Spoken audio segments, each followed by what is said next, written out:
It started with a lie. Come work for me. I promise I won't touch you. But Kang Jae-hyun, the Ghost King, Seoul's most feared executioner, touched her anyway. Not with his hands at first, but with his obsession, with his protection, with a promise that became a cage that became something neither of them could name. Lena was just a Nigerian waitress in the wrong place at the wrong time. She witnessed a murder. He was supposed to erase her. Instead, he kept her. Locked her in his penthouse, made her fall for the very danger she should have run from. In part 2, everything shattered. She was kidnapped, betrayed. She learned the truth. Jae-hyun was the monster who should have killed her the night they met. In part 3, the past exploded. She wasn't random. She wasn't nobody. Her family had been hiding her. Her aunt had been lying, and a voice on the phone called her little sister, a voice from a past she couldn't remember. In part 4, her brother came home. Elochukwu, the boy with the scar, the man who spent 20 years searching, surrounded them with an army and gave her an ultimatum. Come home in 24 hours or watch innocent people die, she agreed. One day to say goodbye, one day to find another way, one day before she belonged to the family that would never let her go. Now this is part 5, the finale, the end of running, the moment every lie comes to light. The moment Lena stops being saved and starts saving herself. If you've made it this far, you're part of something special. Hit that subscribe button right now. Turn on notifications, because what happens next will break you, shock you, and leave you breathless. New here? Go back. Watch parts 1 to 4. You need to know how we got here to understand how it ends. This is it. The moment everything ends or everything begins. Let's finish this story. The Hanok was too quiet. That was the first thing Lena noticed after Elochukwu and his guardians disappeared into the night. The suffocating silence that pressed down on her chest like a physical weight. No footsteps, no whispered conversations, just the sound of her own breathing and the faint crackle of the dying fire in the brazier. Jae-hyun sat across from her at the low table, his face cast in shadows by the flickering light. His injured shoulder was freshly bandaged. She'd changed the dressing after Elochukwu left, but she could see the way he held himself carefully, the way his jaw tightened with each breath. The infection was setting in. She could see it in the slight glaze of his eyes, the flush spreading across his pale skin. He was getting worse, and he was pretending he wasn't. 24 hours, Lena said, her voice barely above a whisper. It was the first thing either of them had said since her brother's ultimatum. That's all we have. It's enough. Jae-hyun's response was immediate, automatic, but she heard the thread of doubt woven through it. We'll find a way out. We always do. Do we? Lena looked at him, really looked at him, at the Ghost King who'd saved her more times than she could count, at the man who'd taken a bullet meant for her and was now slowly dying from the wound. Because from where I'm sitting, it looks like we're out of options. I go with Elochukwu, or people die. Those are the choices. Those are the choices they're giving us. Jae-hyun leaned forward, wincing at the movement. But we don't have to play by their rules. We never have. Their rules are the only thing keeping innocent people alive right now. Then we change the game. His eyes burned with that familiar intensity, the one that had terrified her in the beginning and now somehow anchored her. We find leverage. We find proof. We find something that makes your going home unnecessary. And if we can't? The question hung between them, heavy and terrible. Jae-hyun's expression didn't change, but Lena saw the moment of hesitation, the flicker of something that might have been fear or helplessness or both. Then I'll find a way to get you back. He said quietly, even if it takes the rest of my life, even if I have to burn down both families to do it, I will get you back. Lena's throat tightened. You can't promise that. Watch me. She wanted to believe him. God, she wanted to believe him so badly it hurt. But wanting something and having it were two different things, and she'd learned that lesson too many times in the past weeks. We need to know what we're up against, she said, forcing herself to focus. 24 hours. They had 24 hours to find a miracle. Elochukwu, the Eze family, this alliance they want me to complete. We need to understand what they really want. Sungho's already working on it. Jae-hyun pulled out his phone with his good hand, typing one-handed. I had him start digging the moment Elochukwu showed up with his terms. If there's anything in the digital records, financial transactions, communications, anything, he'll find it. As if summoned, Sung-ho appeared in the doorway, his laptop tucked under one arm, his face grim. "Sir, you need to see this." They crowded around the laptop as Sung-ho pulled up file after file, encrypted documents he'd managed to crack, emails written in a mixture of Igbo and Korean, financial records that traced money across continents. "The alliance isn't about peace," Sung-ho said, his fingers flying across the keyboard. "It's about power, specifically something called the bloodline ritual." Lena's blood ran cold. "What kind of ritual?" "Ancient, brutal, supposedly grants the family ancestral power by combining two powerful bloodlines through marriage." Sung-ho pulled up a scanned document, old, written in languages Lena only half understood. According to these records, the Ez family has been practicing this for generations. The heir marries someone from another powerful family, they consummate the marriage during a ceremony, and then he stopped, his face going pale. "And then what?" Jaehyun's voice was deadly quiet. "And then the bride dies." Sung-ho looked at Lena, and she saw genuine fear in his eyes. "The ritual requires her death to seal the power. They call it a willing sacrifice, but according to these records, none of the brides went willingly. They were all..." He stopped again, shaking his head. Lena felt like the floor had dropped out from under her. "My mother." "Ran before they could complete it," Sung-ho confirmed. "She found out what the ritual really meant. That's why she took you and disappeared. That's why your aunt hid you for 20 years. And now they want to finish what they started." Jaehyun's hands clenched into fists. "Over my dead body." "There's something else," Sung-ho said hesitantly. "I found encrypted messages, sent from an account registered to Elochukwu. They're heavily coded, but I managed to decrypt a few." He pulled up the messages on screen. "I found her, but I won't let them have her. Get the team ready. We move when she's in position. The family can't know. They'll kill us all if they find out." Lena stared at the words, her mind racing. "He's planning something. Something against the family." "He's planning a coup," Jaehyun said, reading between the lines. "He's been gathering those guardians not to capture you, but to..." A sound at the entrance cut him off. Every weapon in the room was drawn in an instant, Jaehyun moving to shield Lena, despite the way his shoulder screamed in protest. But the figure that stepped through the doorway had his hands raised, empty and non-threatening. Elochukwu. Alone this time. No guardians. No army.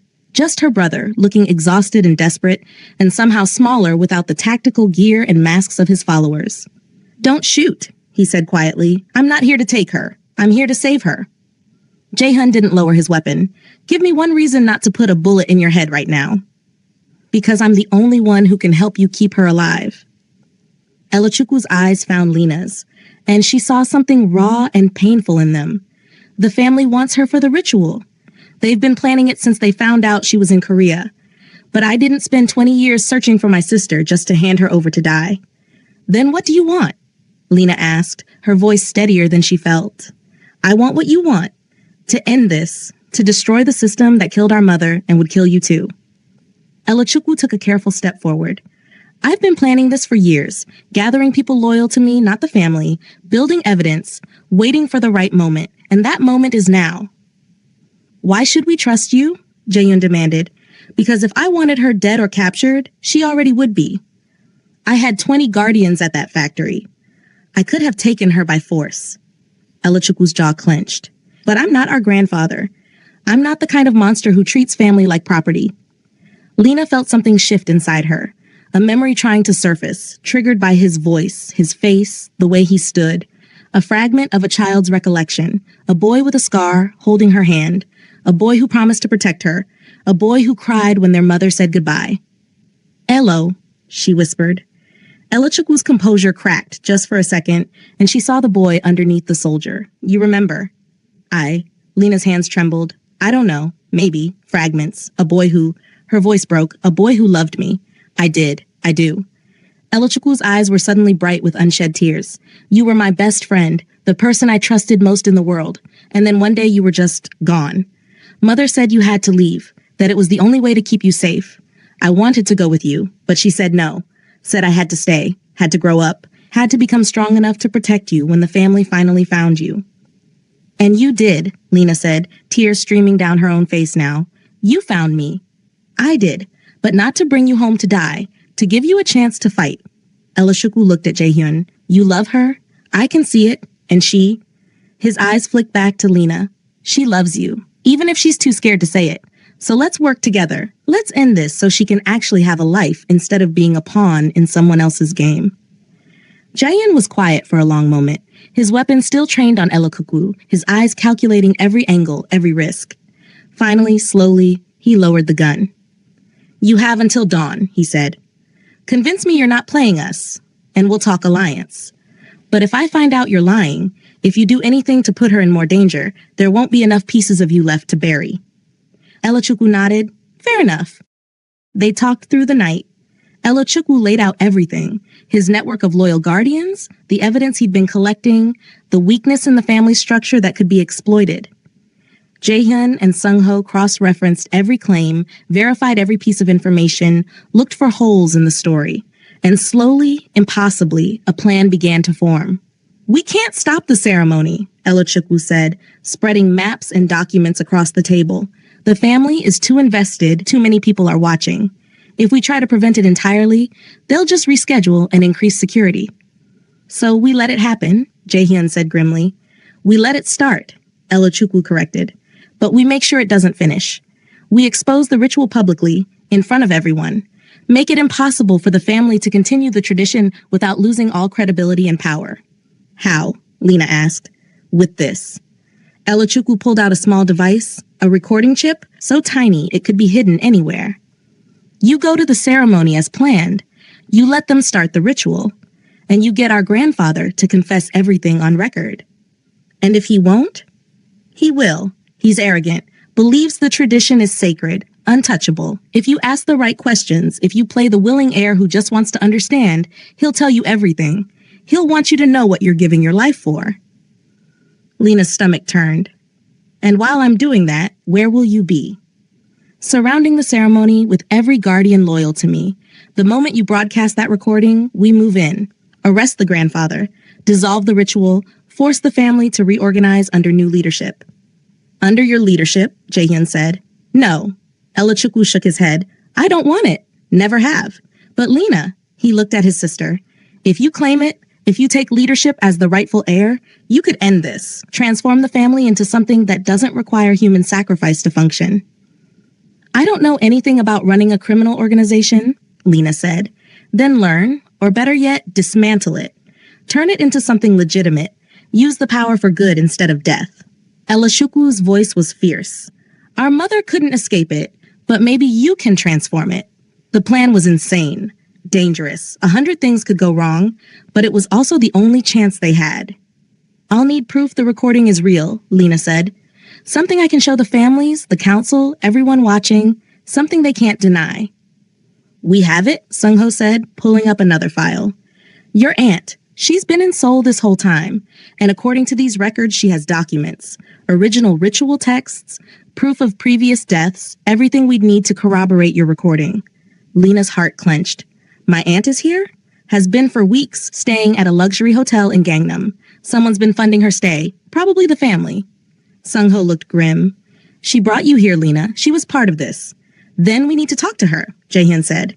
Now, before she disappears or warns the family. The hotel was too nice for someone who'd been hiding. That was Lena's first thought as they pulled up to the luxury building in Gangnam, all glass and steel and money, the kind of place that catered to people who wanted to disappear in plain sight behind wealth and anonymity. Her aunt had always lived modestly in Lagos. The fact that she was staying here, funded by mysterious sources, confirmed what Lena had been trying not to believe. Chioma Okafor had been part of this all along. They went up in silence. Lena, Jaehyun, Elochukwu, and two of Sung-ho's most trusted men. Jaehyun moved carefully, his injured shoulder hidden beneath a fresh jacket, but Lena could see the pain etched into the lines around his eyes. He needed medical attention. Real medical attention, not field dressing and antibiotics scavenged from a first aid kit. But he refused to leave her side, and she didn't have the strength to argue anymore. The penthouse suite door opened on the third knock. Chioma stood in the doorway, wearing an elegant wrapper and blouse, her hair wrapped in traditional jella. And for just a second, Lena saw the woman who'd raised her, the aunt who'd braided her hair and taught her to cook and held her when she cried after her parents died. Then she saw the guilt in Chioma's eyes, and the illusion shattered. Lena, Chioma's voice cracked on the name. Oh, my dear girl, I knew you'd come. Did you? Lena's voice was cold in a way it had never been with her aunt before. Did you know, or did you hope? Because there's a difference between expecting me and hoping I'd figure out you've been lying to me my entire life. Chioma flinched like she'd been struck. You don't understand. Then explain it to me. Lena pushed past her into the suite, the others following. Why explain how the woman who raised me, who I trusted more than anyone in the world, could deliver me to a family that wants me dead. Explain how you could look me in the eyes all those years and lie about who I am, where I came from, what I was running from. I was protecting you. Chioma's composure cracked, tears streaming down her face. Everything I did, every lie I told, it was to keep you alive.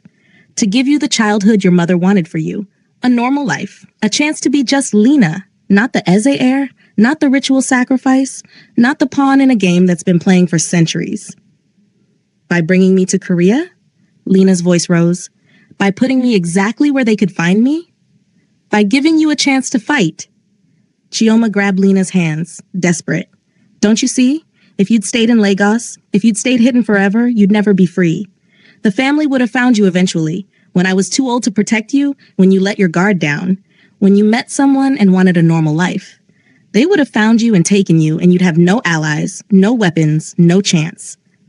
So you brought me here, to him. Lena gestured at Jaehyun. You knew what would happen.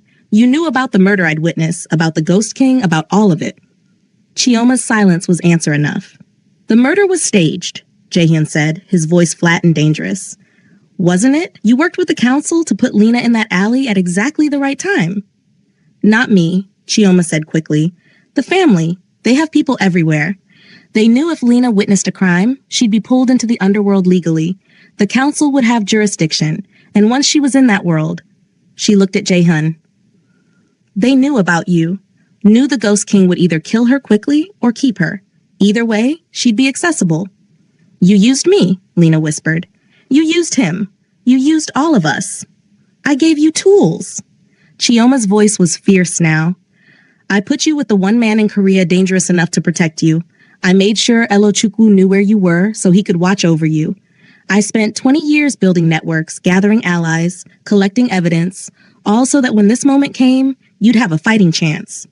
She moved to a safe hidden behind a painting. Inputting a code with shaking hands, the door swung open, revealing stacks of documents, USB drives, photographs. This is everything, Chioma said, pulling out folder after folder. Original ritual texts showing the bride must die. Financial records proving the family has been murdering women for generations. Testimonies from people who escaped. Medical reports on previous willing sacrifices showing they were drugged, coerced, or both. DNA evidence connecting the family to unsolved disappearances across 3 continents. She spread it all across the table. 20 years of careful collection, of dangerous investigation, of preparing for this exact moment. Your mother made me promise, Chioma said, her voice breaking. Before she died, before the family caught up with her, she made me swear that if they ever found you, I'd give you the weapons to destroy them. Not to run again, not to hide, but to burn the whole thing down so no other girl would be sacrificed to tradition and power and lies. Lena stared at the evidence, her mind reeling. My mother is dead? The question came out small, broken, and Chioma's face crumpled. The car accident wasn't an accident, she said softly. The family found her, found both your parents. They died protecting you, keeping the family from learning where you were.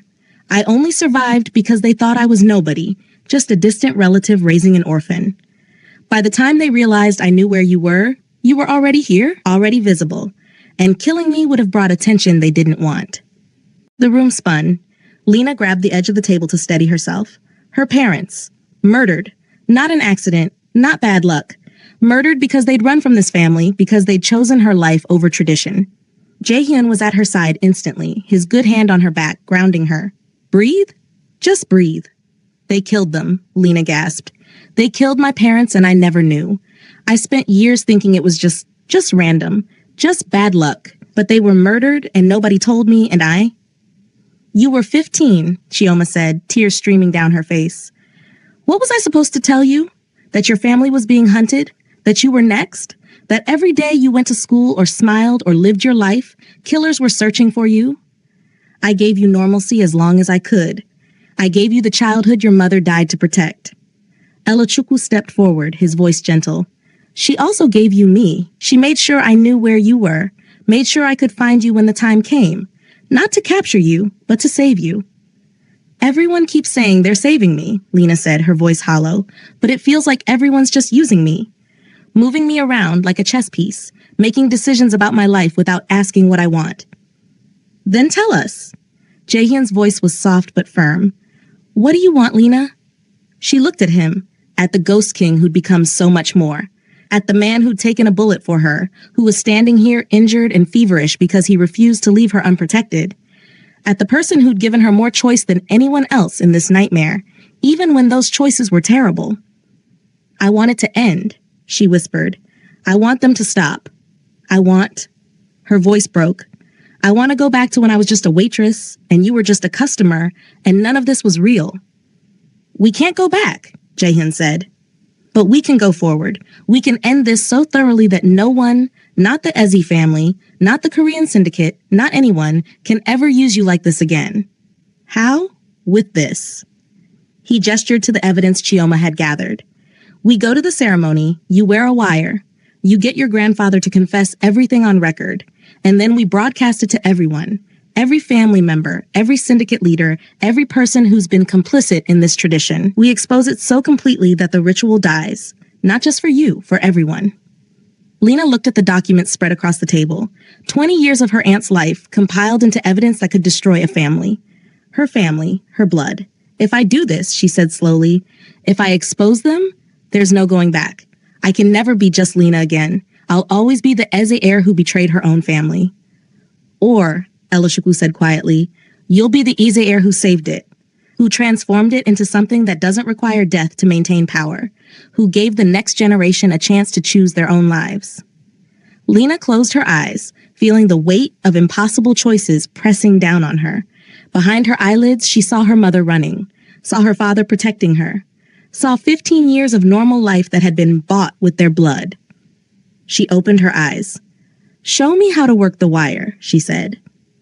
And teach me everything I need to know about this ritual, because if I'm walking into that ceremony, I'm walking in prepared to burn it all down. The next 18 hours passed in a blur of preparation. Chioma taught Lena the ritual structure, the traditional garments, the ceremonial words, the moments when the grandfather would be most vulnerable to revealing truths. Elachukwu drilled her on family politics, teaching her which members were loyal to the grandfather and which might be swayed. Sung-ho fitted her with the recording device, so small it could be sewn into the lining of her ceremonial dress, completely invisible. And Jaehyun watched her with eyes that said everything he couldn't put into words. He was getting worse. The fever was higher now, the infection spreading despite the antibiotics. He needed real medical care. But he refused to leave, refused to miss a moment of her preparation, refused to let her face this alone.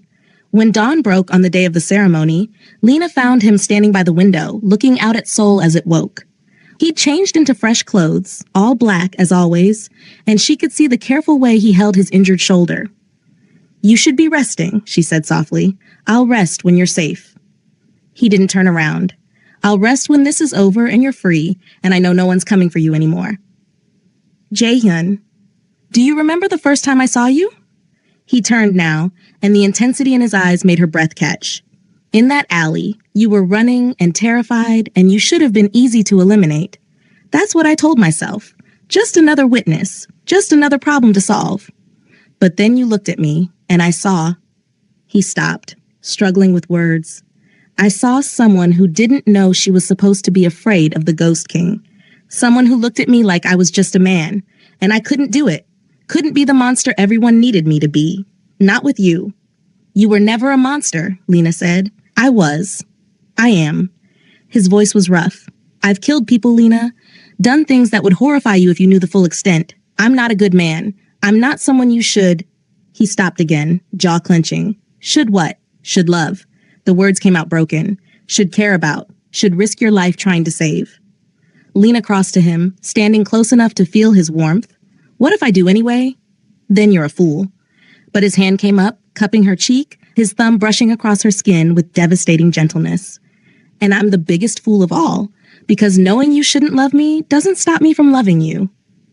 The confession hung between them, raw and terrifying and more real than anything Lena had ever felt. When this is over, she started, don't. Jaehyun's voice was fierce. Don't make promises about after. Just come back. Walk out of that ceremony alive and free and we'll figure out the rest. I will. Promise me. I promise. She rose on her toes, pressing a soft kiss to his cheek. I'll come back. And when I do, we're going to have a very long conversation about feelings and futures and everything we've been too scared to say. I'm holding you to that. A knock at the door. Ella Chukwu, dressed in formal attire that marked him as guardian commander. It's time. The car is waiting.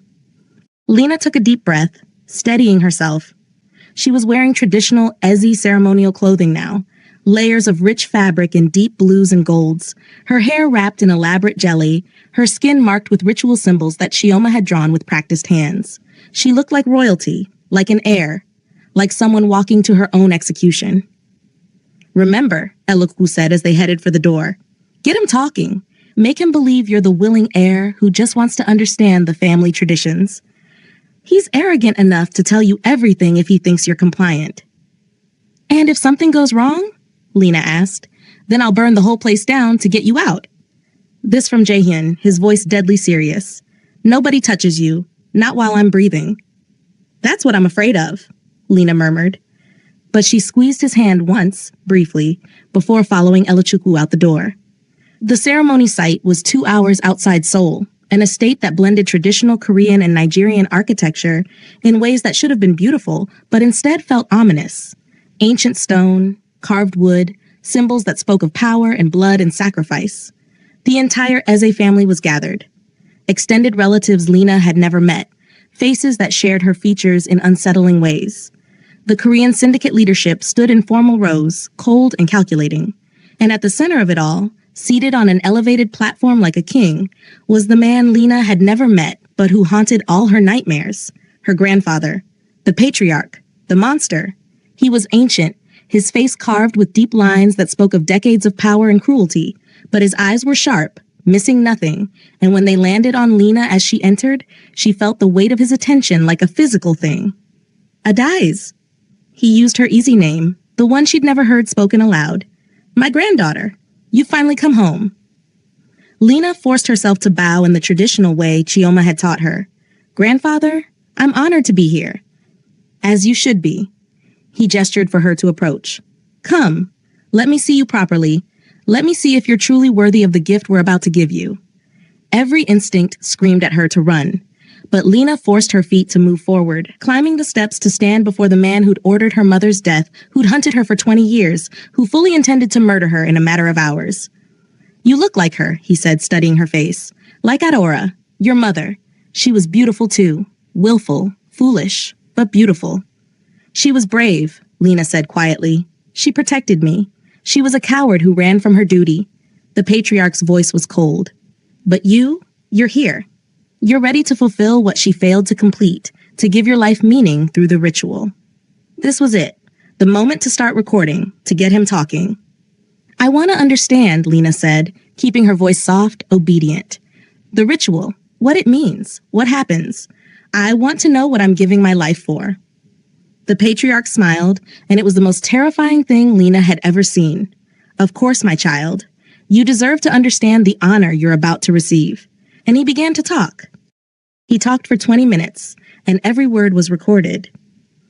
The patriarch explained the ritual with the pride of someone describing a masterpiece, how the Ez family had practiced this for 8 generations, how each bride's death sealed power into the family bloodline, how it was an honor to be chosen, how Lena should feel grateful for the opportunity to give her life meaning. He described previous brides in detail, their names, their families, how they'd been prepared.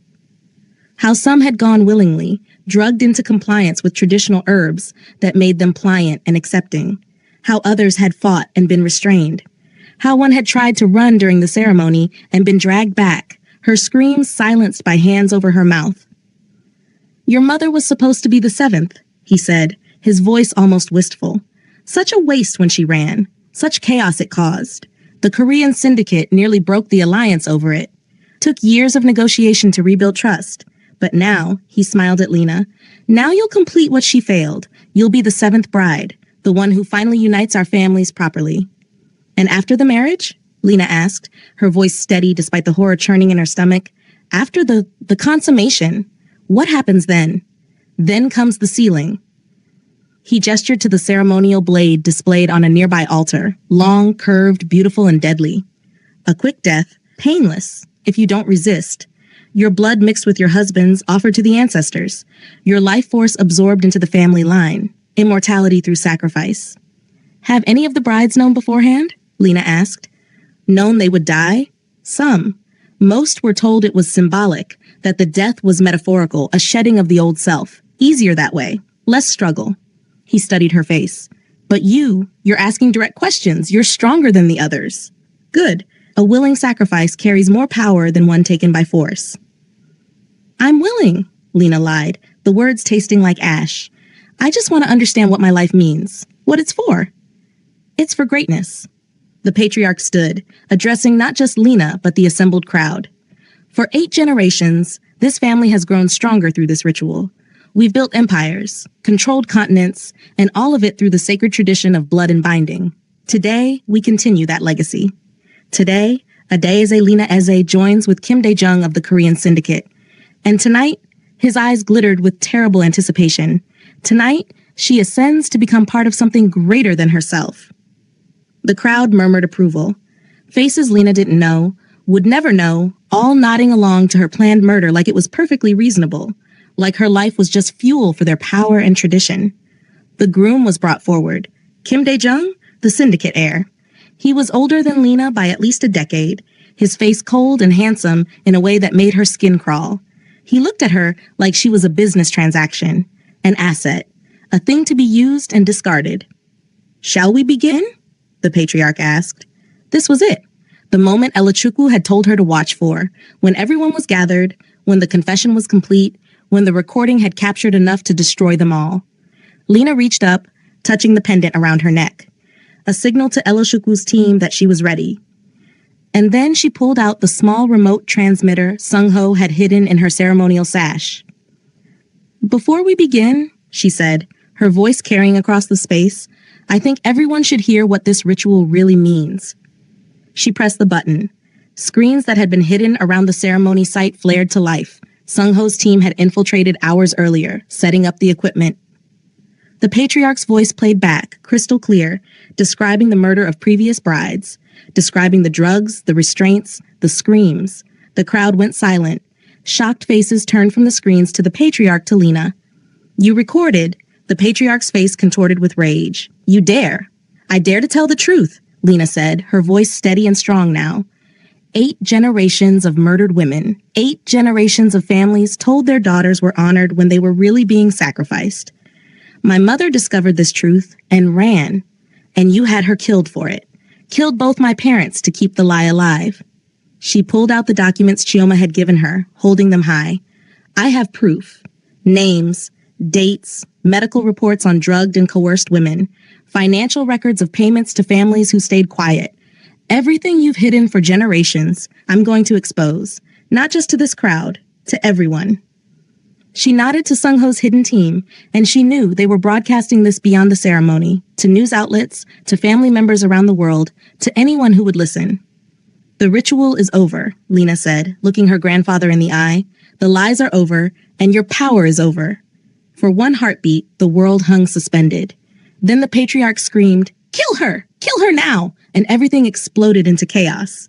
Guards rushed forward from all sides.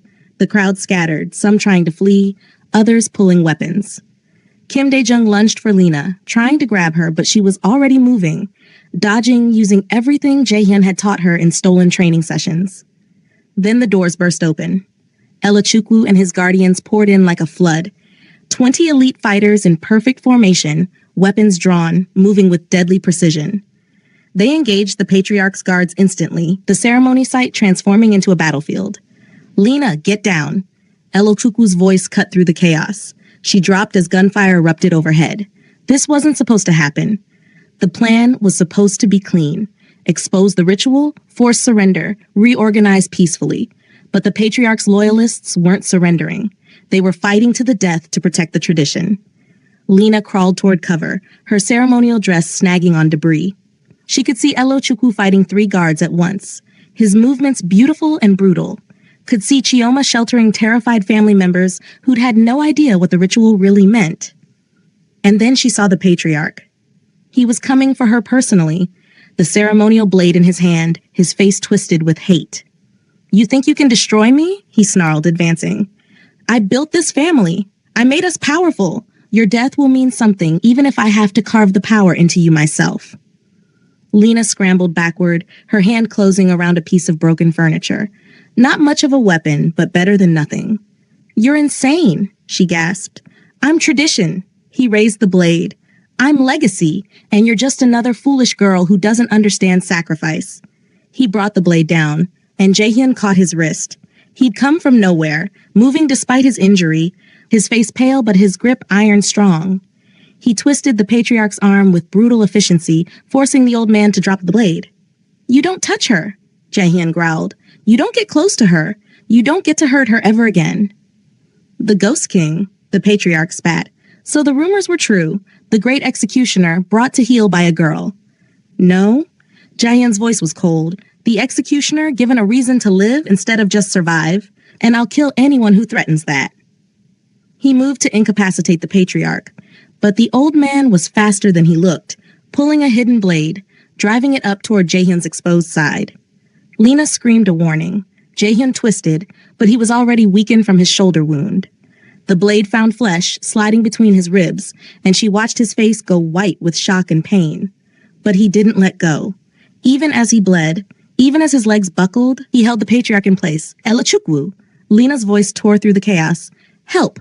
Her brother appeared, disarming the Patriarch with surgical precision. The old man crumpled, his power broken, his blade fallen. But Jaehyun collapsed into Lena's arms, his blood soaking through her ceremonial dress, his breath coming in shallow gasps. "No," she sobbed, lowering him carefully to the ground. "No, Jaehyun, stay with me." "Did." He coughed, blood on his lips. "Did I keep you safe?" You did, you idiot, but you can't die. You promised. We're supposed to talk about feelings and futures," and her voice broke completely. "Love you," he managed, his hand finding hers. Should have said it in the alley. "Don't you dare," Lena cried, pressing her hands against his wounds, trying to stop the bleeding that wouldn't stop. "Don't you dare say goodbye. We're not done. You hear me? We're not done." His eyes were starting to close, the light fading from them. "Medic!" Elochukwu was shouting. "Guardian medical team now!" Figures in tactical gear rushed forward. The elite medics Elochukwu had stationed outside. They surrounded Jaehyun, their hands moving with practiced speed, assessing wounds, applying pressure, inserting IVs. "He's losing too much blood. Punctured lung, possible heart involvement. Get him to the surgical unit now." They lifted him onto a stretcher, moving with urgent precision. Lena tried to follow, but one of the medics caught her arm. "Let us work. Please. He's not dead yet, but he will be if we don't operate in the next 10 minutes. Lena stood frozen, watching them carry Jaehyun away, his blood still warm on her hands and dress. Around her, the battle was ending. Guardians subduing the last of the Patriarch's loyalists, Elochukwu taking control, announcing the end of the ritual tradition. But all she could see was Jaehyun's face. All she could hear was his voice saying he loved her like it was a confession and a goodbye all at once. The surgery took 6 hours. Lena sat in a hallway outside the Guardian Medical Facility, a hidden compound an hour from Seoul, equipped with technology that rivaled any hospital. She was still wearing the ceremonial dress, still covered in blood, still unable to process anything except the need to know if he was alive. Elochukwu sat beside her, silent and solid. Chioma brought her tea she didn't drink. Sungho updated her on the aftermath. The Patriarch arrested, the syndicate leadership fleeing, the ritual tradition publicly destroyed. Lena heard none of it, just waited. When the surgeon finally emerged, Lena was on her feet before he'd fully opened the door. "He's alive," the surgeon said, and Lena's legs nearly gave out with relief. Barely. The blade missed his heart by centimeters. We repaired the lung damage, stopped the internal bleeding. But between this injury and the infected shoulder wound, his body's been through trauma most people don't survive. The next 48 hours are critical. Can I see him? He's unconscious. Will be for a while. But yes, room 3. Lena ran. Jaehyun lay in a hospital bed. So still he looked like a corpse, except for the steady rise and fall of his chest. Tubes and wires connected him to machines that beeped rhythmically, monitoring every heartbeat, every breath. His skin was too pale, his features too sharp without the animation of consciousness. But he was alive. He was breathing. His heart was beating. Lena pulled a chair close, taking his hand carefully, mindful of the IV line, and pressed it to her cheek. "You're not allowed to die," she whispered. "You hear me? I forbid it. We have a conversation to finish about feelings and futures and all the things we've been too scared to say. So you're going to wake up. You're going to heal. And then you're going to take me on a real date. Somewhere normal. Somewhere with no danger or families or rituals. Just us. Okay?" He didn't answer, but his hand was warm in hers. And for now, that was enough. The restaurant was small but elegant, tucked into a quiet street in Itaewon, not the place where Lena had worked that felt too heavy with memory. This was new, fresh, hers. She'd named it Adeze, her Eze name, reclaimed, not as a burden but as a choice, a reminder that she'd taken her identity back, made it her own, transformed it into something that fed people instead of consuming them. The Eze family had fractured after the patriarch's arrest. Some members tried to hold on to the old ways. Others, led quietly by Elachukwu and Lena, had begun the long process of legitimization, turning criminal enterprises into legal businesses, dissolving the violent elements, freeing people trapped in obligation. It wasn't perfect. It wasn't even easy, but it was progress. Lena moved through the evening dinner rush with practiced ease, greeting regulars, making recommendations, laughing at jokes in a mix of Korean and Igbo. She wore her hair natural now, no more hiding, no more pretending to be smaller than she was. When the last customer left and the staff began closing, she retreated to her small office to handle paperwork. She was so focused on invoices that she didn't hear the door open behind her. "Working late?" Lena spun, her heart leaping. Jaehyun stood in the doorway, looking healthier than he had in months. The scars were still there, visible when he moved in certain ways, a permanent reminder of what he'd survived. But he was whole, alive, smiling at her with that half smile that still made her breath catch. "You're supposed to be resting," she said, standing. "I've been resting for 6 months. I'm bored." He crossed to her, moving carefully but confidently. "Besides, someone told me this restaurant has the best jollof rice in Seoul. Thought I should try it." "Did they?" Lena felt herself smiling despite everything. "And who told you that?" "A very persistent brother who keeps calling to check if I'm taking proper care of his sister." Lena laughed. Elachukwu had appointed himself guardian of both their recoveries, physical and emotional. He called weekly, visited monthly, and was slowly becoming the family she'd always wanted. "The kitchen's closed," she said. "That's too bad." Jaehyun stepped closer, "Because I was really hoping to get that date you promised me. Somewhere normal, somewhere with no danger or families or rituals. Just us." Lena's throat tightened. "You remember that?" "I remember everything you said while I was unconscious. Every promise, every threat, every time you told me I wasn't allowed to die." His hand came up, cupping her face gently. "I heard you, Lena. All of it." "Then you know I meant it." "I do. Which is why I'm here. Why I've been in recovery going crazy, because all I wanted was to be whole enough to come back to you properly." His thumb brushed across her cheek. "I'm not the Ghost King anymore. I'm not part of the council. I'm just me, whoever that is. But I'm here, and I'm asking, can we try this? The normal thing? The dating and talking and figuring out what we are when we're not running for our lives?" Lena felt tears prick her eyes, the good kind this time. "What if normal is boring? Then we'll figure out how to make it interesting." He smiled. "We're good at improvising." She laughed, and it felt like something breaking open in her chest, something that had been locked tight for months finally releasing. "Okay, yes, let's try normal." "There's just one problem," Jaehyun said, his voice dropping lower. "What's that?" "I promised I wouldn't touch you, and I've been very good about keeping that promise. But," his eyes searched hers, "I'd really like to break it now, if you'll let me." "You lied about that promise from the start," Lena said, stepping closer until they were nearly touching. "I did," he admitted. I'm very good at lying. Then lie to me one more time. She rose on her toes, her hands sliding around his neck, careful of his healing wounds. Tell me this is a good idea. This is a terrible idea. Jaehyun murmured against her lips. The worst idea I've ever had. We're going to be complicated and messy and probably drive each other crazy. Is that your version of lying? No, he smiled. That's the truth. The lie is when I say I care about any of that. When the truth is, you're the best terrible idea I've ever had, and I'm never letting you go. He kissed her then, finally, properly, completely. Not in danger, not in darkness, not while running or hiding or fighting for survival. Just a kiss. Just them. Just the beginning of something that was theirs and theirs alone. When they finally broke apart, both breathing hard, Lena kept her arms around him. So, she said, about that date. I was thinking something low-key. Dinner, a movie maybe. Very normal. Sounds perfect. There's just one thing. What? Jaehyun's smile turned mischievous. I still don't know how to be normal. You might have to teach me. Deal. Lena grinned. As long as you teach me how to run a reformed criminal empire without accidentally starting a war. I think we can manage that. They stood there in her small office, surrounded by invoices and the smell of cooking spices and the quiet peace of a normal life earned through impossible choices. Neither of them was the same person they'd been in that alley months ago. Neither of them ever would be. But they were here. They were whole. They were free. And for the first time since this whole nightmare began, that was enough. 1 year later, the house was neither Nigerian nor Korean. It was theirs. Set in the mountains outside Seoul, it blended elements of both their worlds with things that were uniquely them. Traditional architecture with modern security.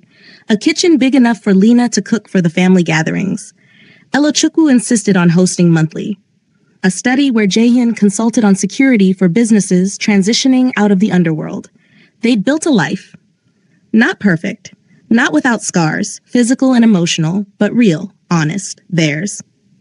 Lena stood on the deck, watching the sun set over Seoul in the distance, and felt Jaehyun's arms slip around her waist from behind. Penny for your thoughts? He murmured against her neck. Just thinking about how far we've come. She leaned back against him, comfortable in his embrace.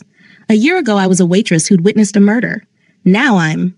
She paused, considering. What am I now? Mine, Jaehyun said simply, and yours, and free to be whoever you choose to be. I like that answer. I know. That's why I said it. She turned in his arms, looking up at him. The scars were still there. His from the patriarch's blade, hers more emotional but no less real.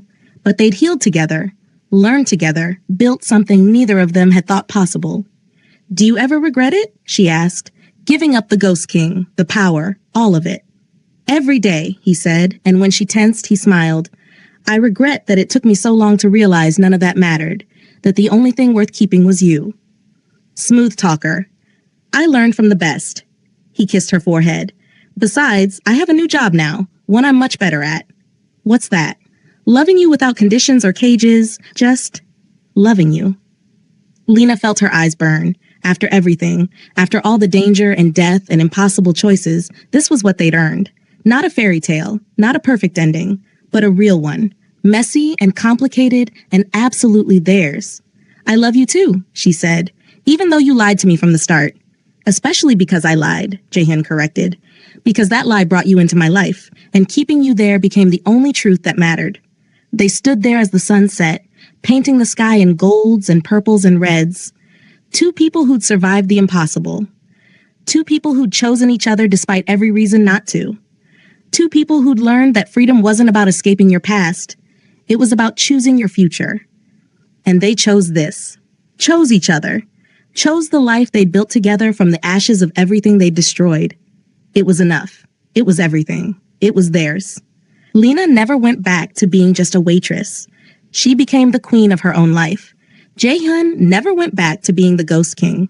He became the man who loved freely instead of feared. And Elochukwu finally brought his sister home, not to a family that would cage her, but to a future where she could fly.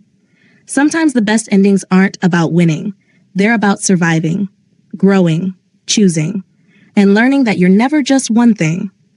You're everything you decide to become. And that is where their story ends. The waitress who witnessed too much became the woman who changed everything. The ghost king who promised not to touch her became the man who couldn't imagine life without her. And the brother who searched for 20 years finally brought his sister home, not to a cage, but to freedom. This is the end of Lena and Jaehyun's journey. 5 parts. From that first lie in a restaurant to this truth on a mountain. From captivity to freedom. From surviving to living. Thank you for being here from part 1 to part 5. For every comment, every like, every theory, every moment you believed in them when they couldn't believe in themselves. If this story moved you, hit that like button right now. If you want more stories like this, stories about love that refuses to die, identity that refuses to be caged, and people who refuse to be anything less than free, subscribe and turn on notifications. And in the comments, tell us, what was your favorite moment across all 5 parts? What surprised you most? Did we deliver the ending you hoped for? And what story should we tell next? Thank you for being part of the Afro-Korean drama family. Thank you for taking this journey. Thank you for believing that even the darkest stories can have endings filled with light. Until the next story, stay safe, stay strong, and remember, you're never just one thing. You're everything you choose to become.